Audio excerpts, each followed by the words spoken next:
Hello and welcome to a very special episode of the Ocean News Podcast. Special not only because it's another Friday, which means if you're listening to this, you have successfully made it to the end of another week, but special because this week we focus on the grand opening of the very first UK exhibition of the Ocean Photographer of the Year. I'm Rob Hutchins, community editor here at Oceanographic, and yes, this episode is all about ocean photography, specifically Ocean Photographer of the Year.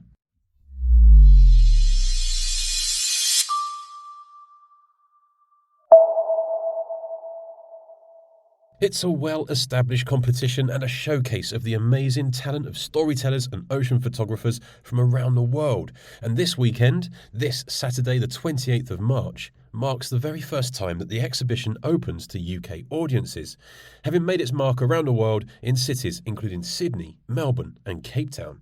The exhibition opens at the historic dockyard Chatham, where it will run until the end of August. Produced by the Oceanographic team, the exhibition features a collection of over 100 awe-inspiring and thought-provoking images, telling the story of the ocean from perspectives and cultures around the world. To celebrate the opening, we took a visit to the site this week and chat with the team behind the curation, before delving into the stories of just two of the phenomenal photographers who this year find their images on the walls of the museum. So, join us as we dive into conversation with Nick Ball, Collections, Galleries and Interpretation Manager at Chatham Historic Dockyard Trust. Oh, well, congratulations on bringing it together. It looks amazing, and it's really good to have seen this. Is my first one to have seen in the flesh of the OPY exhibitions, and it really does come to life. And the way you've brought it together, it looks breathtaking as soon as you walk in. What's that journey been like for you? What's the process been like for you?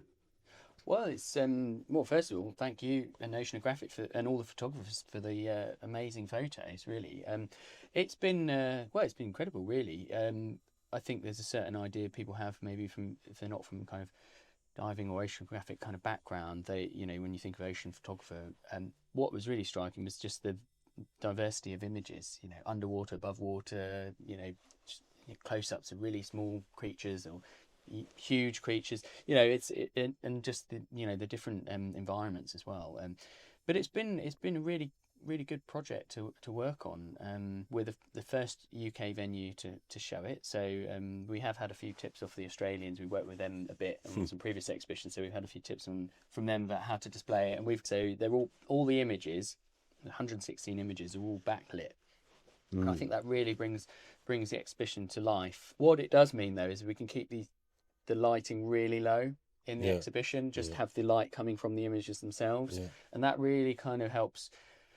Well, each image has its own feel, doesn't it? Because obviously, if it's a darker image or if it's lighter, but you can really immerse yourself in that environment and in the shot that's captured. So hopefully the visitors will feel that when they visit. Obviously, this is Ocean Photographer of the Year. We're looking at the stories that the ocean tells us across the spectrum, from human impact and conservation through to those human connection points.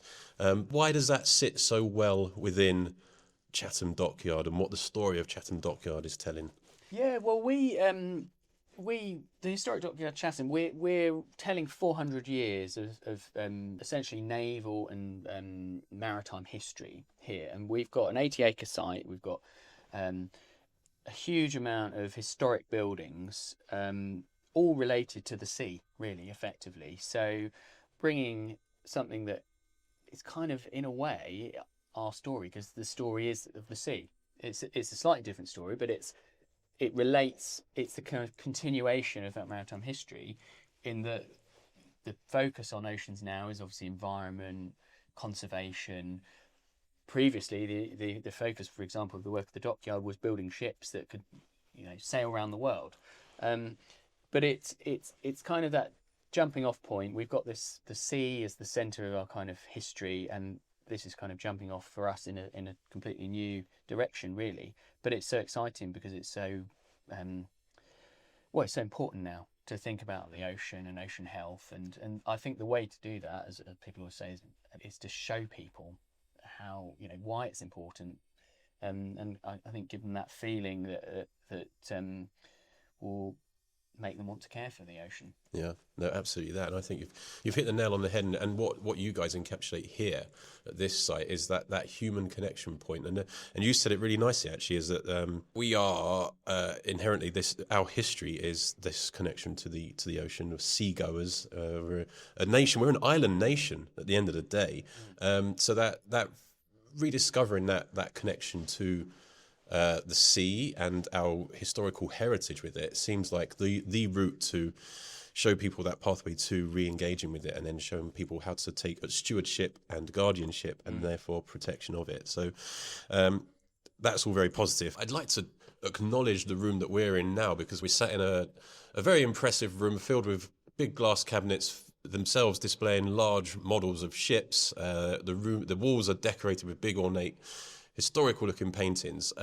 What is this room? Where are we sat right now? Yeah, so this is one of our permanent galleries. So this is the Maritime Treasures Gallery, and I always enjoy showing off this gallery because it's our nation's story told through models, artifacts, paintings, and it showcases some of the best things from the Historic Dockyards collection, as well as some of our partners, Royal Museums Greenwich and Imperial War Museum.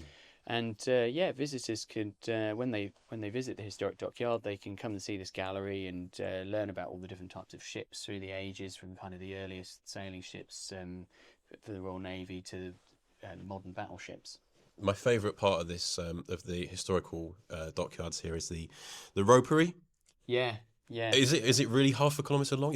Or is it longer? It's than a quarter of a mile long. Quarter of a mile. I don't know what that is in kilometres. It feels like that's half a kilometre. Yeah, probably. I think nearly. And why is it so long? Well, they needed the ropery to be that long, and this is literally a building that has one continuous open space for a quarter of a mile, and they needed it that long to make the ropes that long, because the way the rope is made, it has to be stretched out to get the twist which keeps it together. Yeah. So, and that was they needed it a quarter mile long because that was how long it needed to be to anchor a ship in 40 fathoms of water. Yeah. And we still make rope here today. Yeah. And using the traditional techniques. No, it's incredible that this place is keeping that heritage so alive and so vibrant for people that come visit. We've detracted from the exhibition itself, from the OPY exhibition. So to ask you, what's your favourite image in the collection?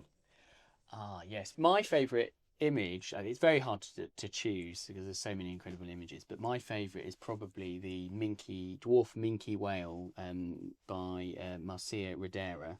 Apologies if I pronounced her last name wrong, but it's the photo it shows the whale in the image. It's white, it's silhouetted against a black background, and it's very ghost-like and kind of ominous. But the whale's got a very kind of friendly look in his eye, or her eye, and it's just something so big appears so sort of gentle, really, but just kind of looming out of the image. Really, just it's quite minimal in the way it's presented. Yeah, it is a beautiful image, and it's that backlit photography. And I think it makes it look really otherworldly, but also very connected and almost vulnerable, the way it's suspended there in that darkness. It's a beautiful image. That was Nick Ball, Collections, Galleries and Interpretation Manager at Chatham Historic Dockyard Trust. Now, central to the success of the exhibition is, of course, the many and amazing talents of photographers and storytellers from around the world. Those who participate each year vying to place their photography. From among the 2025 cohort is Kaushik Subramaniam, a finalist in the Human Connection Photographer of the Year category. We caught up with Kaush at the exhibition gallery to learn more about his entry to the event last year and his journey in underwater photography. Well, good to see you, man. Thanks for having me. No, thanks for taking the time to chat. It's obviously here at the OPY exhibition, first UK exhibition here at historic Chatham Dockyards. Actually, no, let's not even start there. Let's start about you and your journey and how this photograph actually came to be and part of the curation that we've got in the OPY exhibition here. So I guess I first went out to Mexico to see the grey whales back in 2022. My friend Charlie runs trips out there, and he invited me out. And I took this shot the second year I went out in 2023. On the first day that we were out on the boat, it just happened that things got intense very quickly. We were going out hoping to see a couple of whales, and within the first kind of 20 minutes, we were surrounded by 4 or 5 whales, which then ended up in us being flocked by 20 plus whales. Yeah, wow. I mean, that must have been incredible to observe, but then to have caught that on camera as well. Yeah, as soon as I saw we were getting a lot of attention from the whales, I threw the drone up on the spot, and I kind of felt that this was something very rare. Getting these interactions with the whales is what we're there for, but having this many around the boat is quite unusual. So I kind of had it in my mind that I wanted to document it, but I didn't have any idea that we would have this many around the boat and get quite a crazy image like this. Yeah, it's mad. But why do you think that there were so many that came just flocking like this in that moment? A lot of the time with these whales, they're kind of like big dogs. One is getting attention from humans, that it's gone and looks for this attention and it's getting it. A lot of them then end up being like, "Oh, what's going on over there? Like, let's go check out what's going on over there." And I think that's exactly what happened here. The 4 whales that you see in this image, I kind of call them the instigators. They came to us first. They were getting a lot of attention from us, spending a lot of time with us, and then that, I think, led to a lot of the other whales in the area then that also wanted attention maybe, or just wanted to be curious and see what was going on, coming over and venturing to our boat. Yeah, and what were your thoughts in that moment then? It's incredible when you have one whale that chooses to come to the boat. These animals are like 40 tons. They're probably double the size, if not more, than the boat. And just having that in front of you is spectacular. But then when you have 4 of them kind of lined up, each one of them looking for their own bit of the attention, it's unreal, and it's really difficult to be able to contain your excitement at that point. Yeah, I bet. Well, that's the thing, right? That's where I was going to go with that follow up. It's like, okay, if I was in that scenario watching this happen, I would just be gobsmacked, and just the last thing I'd be thinking is of getting a drone up in the air. So it's like, it's that photographer brain, right?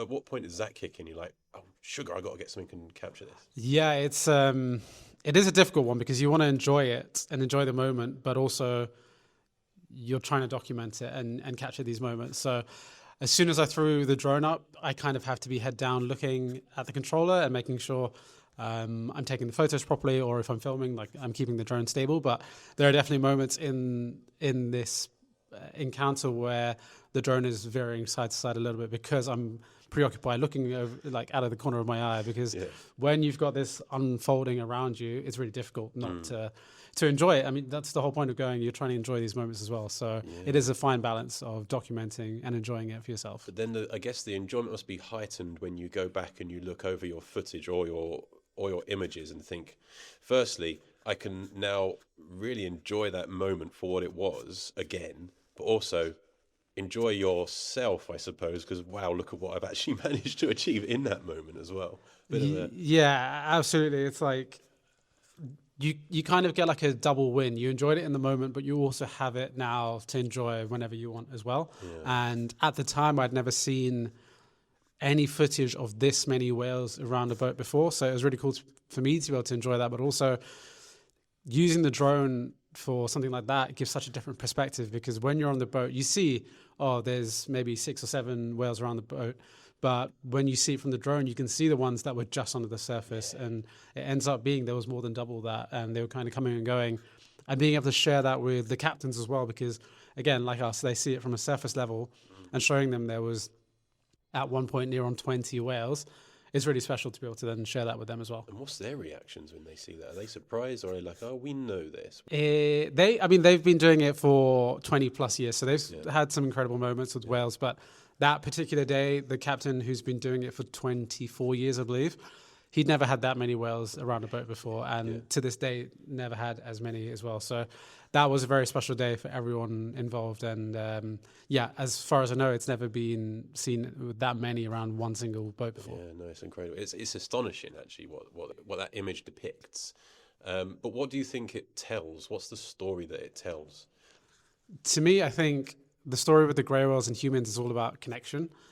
These whales really do seek out our attention, and I guess they have a natural curiosity of humans in these lagoons where they're kind of coming on a summer holiday almost. They're coming down from Alaska to chill out for a few months, and I feel like they're able to express their natural curiosity and intelligence as well. These are such intelligent animals, and you definitely see that when you look at them in the eyes.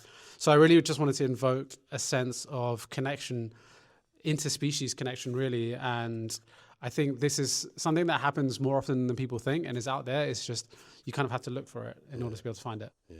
Oh, well, I'm glad you did submit it, because now we're all privileged to be seeing this really amazing thing that you captured. Just a bit more about you, though. Let's talk about your journey and your sort of relationship with the ocean, because I believe you live somewhere between Croydon and Brighton. Not quite sure where. Yeah. So I live in Croydon most of the time. In Croydon. But growing up, what was your sort of relationship with the ocean? What was your first sort of touch point with the ocean? I mean, growing up in Croydon, we didn't really have a lot of access to the water. I think my first time was definitely at Brighton Beach, which, I mean, Brighton Beach is nice, but it's not exactly what a lot of people would imagine as a beach. It's not with the grey whales. Yeah, it's not quite the same as somewhere tropical. So actually, growing up, I didn't have a lot of connection with the ocean as such. I loved swimming and being in the water, but it wasn't until into my early 20s probably that I started going into the water more often. Really? Whoa.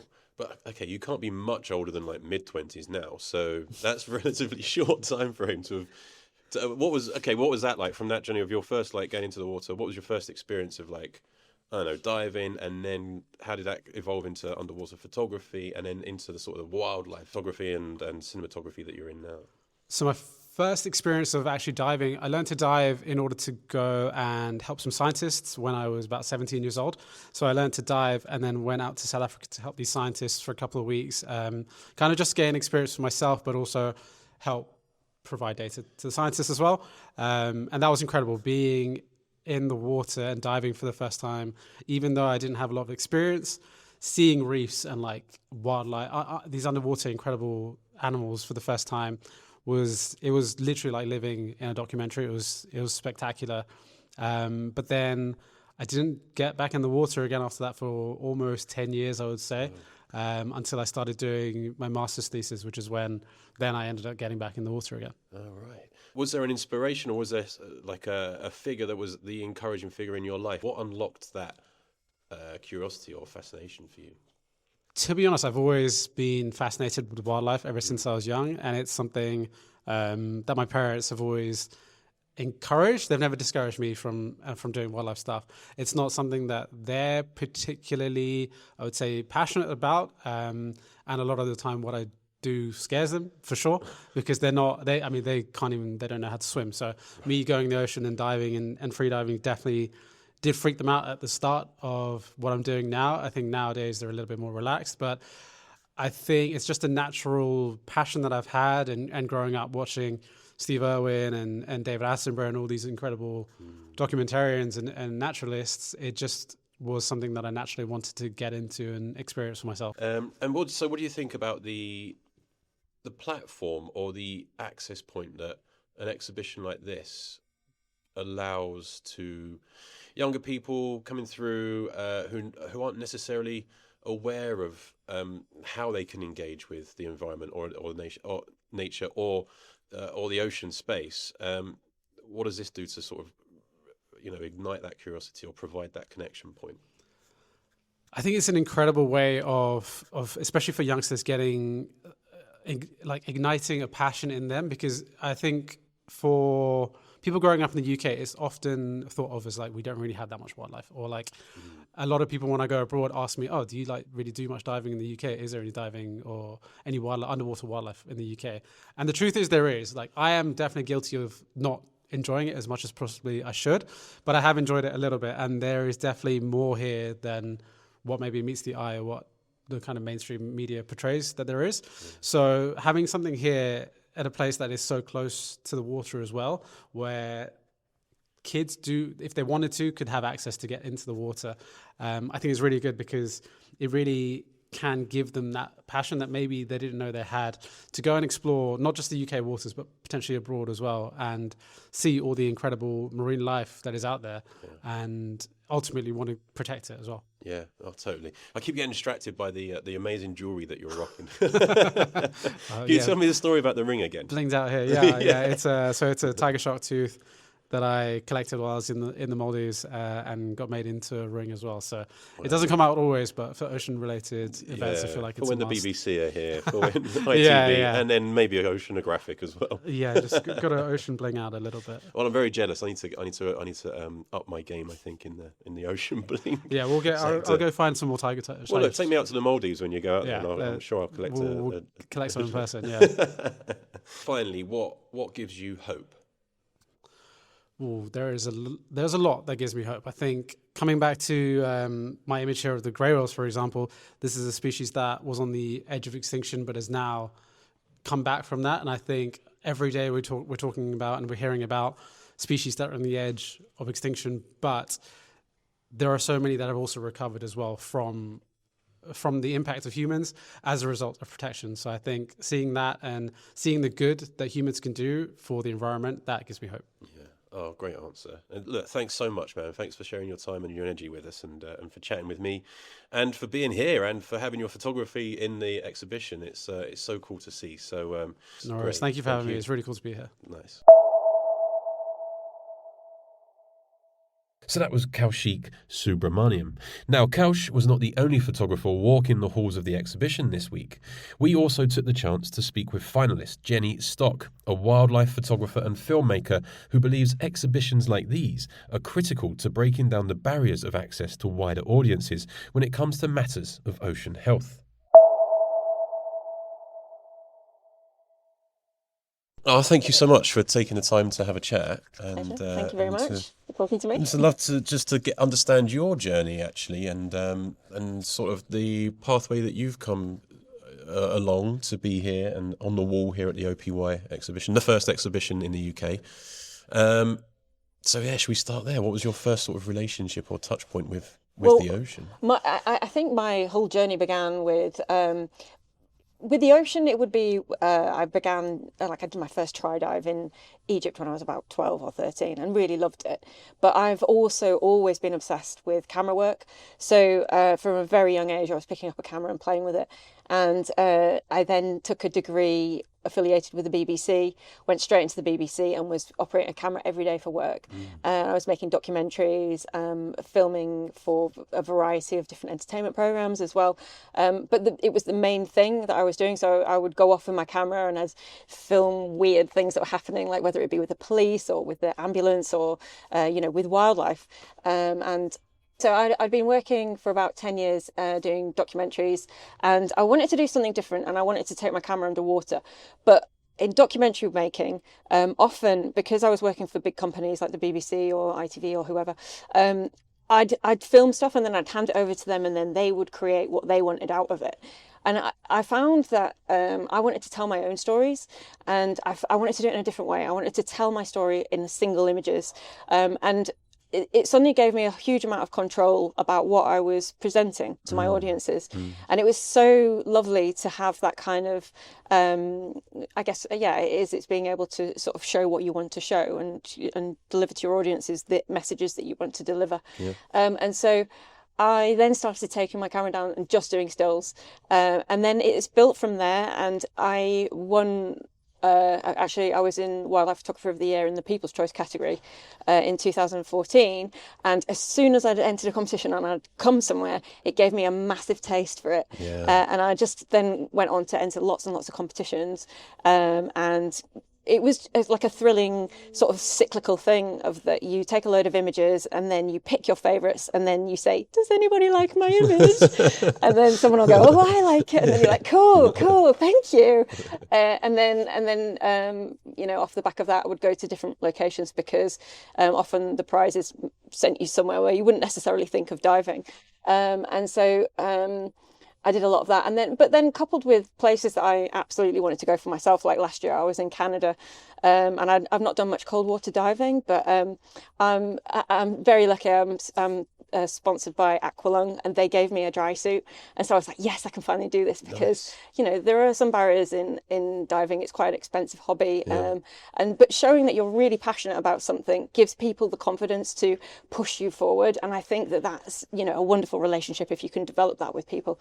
So anyway, I had this dry suit and I went off to Canada and experienced different wildlife, different colours, different diving, and that's the thing. I feel like the more I explore the underwater world, the more that becomes available for you. Like for 10 years I was terrified of crocodiles, and then one morning I woke up and went, oh, do you know what, I want to swim with a crocodile. So I booked a trip to Cuba and went and jumped in with the crocodiles, and it's just like building on your confidence in different areas, and then just sort of like getting a huge amount of joy from the animals and the environments that you're underwater with. Yeah. Oh, thank you for sharing that. Well, what a wonderful journey you took us through. And my brain was sort of fizzing with questions as you were going along there. But I guess the most important thing to say is congratulations, actually, for having this wonderful image on display here at the OPY exhibition. Thank you very much. What does that mean to you? And actually, before, and not in a sycophantic way, but in a way of what does it mean to have your work as part of a curation that is here to provide a touch point for people that might not have that immediate access to the ocean or the stories that the ocean is telling us, and the importance of providing that for people? As a kid, I have a really vivid memory of, I was born in Hull, which is a very much a sort of like has a relationship with shipping and fishing. And there's a museum there, and it has a whale carcass in it, like the bones of a whale, and it plays the sound of a whale. And I remember being in there as a kid and just thinking, wow, this is so amazing. Like, I never at that age would think that I would ever see a whale in real life. But to bring something to an audience or to a child or to somebody who's not in that world, and put it in front of them and inspire them to go on a journey is just such an incredible thing to be able to do. And that's what this is. This is people who will walk in and have never seen these animals or these places. And if they then think, oh, it'd be great if we could protect that environment, or I'd like to see that, let's make sure that it stays alive, then, that it's spreading hope, and it's spreading, a really positive message. Just from every age group, like it appeals to all different kinds of people. So I think it's just a wonderful thing all around. Yeah, great. Can we talk Sorry, about am I rambling? No, not at all. No, I love it. Talk about your image in particular. Then it's stunning. I mean, the colours are so vivid, and it's such. I love the flash of movement that you've got swirling around the reef. Or is it a seamount? It is it's a wall. It's basically a wall, I guess. So it's a wall of very vivid, beautiful corals, so hard and soft corals. But the main feature of the wall is that big, orange, vibrant, beautiful coral. And then on the right-hand side, we've got that massive school of fish, which was...